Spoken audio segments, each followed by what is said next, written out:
बीड जिल्ह्यातील गेवराई तालुक्यातील नंदपूरमध्ये 4 सख्या बहिणींनी पोलीस दलात नोकरी मिळवण्याचा विक्रम केला आहे। 5व्या बहिणीची देखील पोलीस भरतीची तयारी चालू आहे।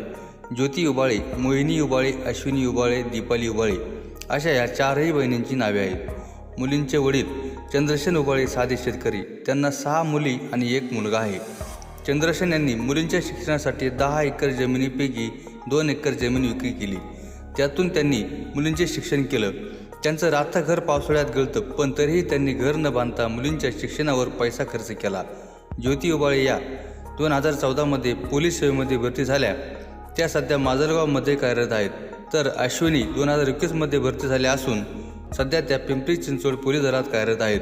तर दीपाली गेल्या वर्षी पोलीस दलात भरती झाल्या असून त्या बीड पोलिसात कार्यरत आहेत। तर मोहिनी ह्या यंदा पोलीस दलात भरती झाल्या असून त्या छत्रपती संभाजीनगर येथील कारागृहात सेवा देत आहेत। कापूस विकून खुरपणी करून रात्रंदिवस अभ्यास करून त्यांनी हे अफाट यश मिळवलं आहे।